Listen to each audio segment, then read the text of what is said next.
support each other the best we can and can keep ourselves hopeful without giving in to our fears, frustration, anxiety, and sadness, and realize life is a gift.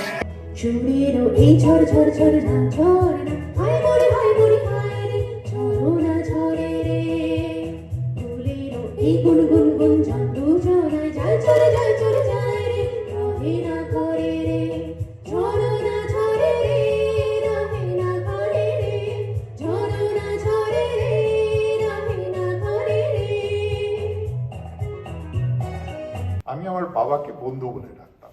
সেটা যে কোত্থেকে এসছে সেটা কারোর স্মৃতিতে নেই, হয়তো কোনো এককালে খুব ছোটবেলায় খেলছিল, বাবা আমাকে বলেছে আমরা দুজন বন্ধু, so I picked it up করে আমি বন্ধু বলতাম, সেটা বাড়ির মধ্যে ঠিক ছিল।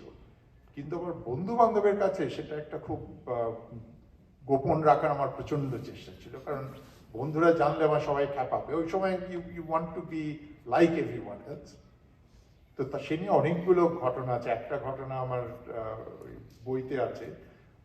তখন বাবার কোনো একটা ছবির শুটিং হচ্ছে, সেই জন্য একটা ভ্যান ভাড়া করা হয়েছে। তো সেটা সরস্বতী পুজোর পরের দিন। তখন সরস্বতী পুজোর ভাসান ঠিক পরের দিনই হতো, এখন আর যেরকম হয় না।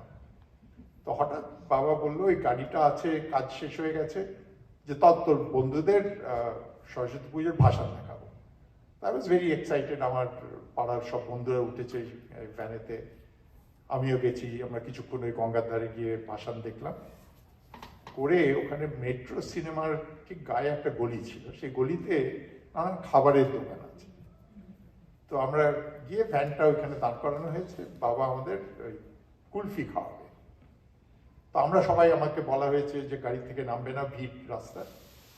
তো বাবা গিয়ে ওই কুলফি এনে সবাইকে দিয়েছে, আমরা খাচ্ছি। ইতিমধ্যে আমার এক বন্ধু বললো একটু জল খাবো। এখন আমি দেখছি বাবা বহু দূরে দোকানের সামনে দেখতে পাচ্ছি, কিন্তু আমার গাড়ি থেকে নামা পারবো, সেখানে দাঁড়িয়ে বোধহয় নামফাম দিচ্ছে।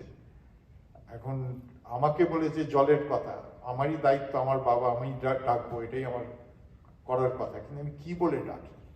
বন্ধু বলে ডাকলে আমার বন্ধুরা আমাকে খেপিয়ে শেষ করে ফেলবে। বাবা কোনোদিন বলিনি, সুতরাং সেটা একটা খুব লজ্জা আছে। আমি অনেক চিন্তা করে বললাম, মৃণালদা।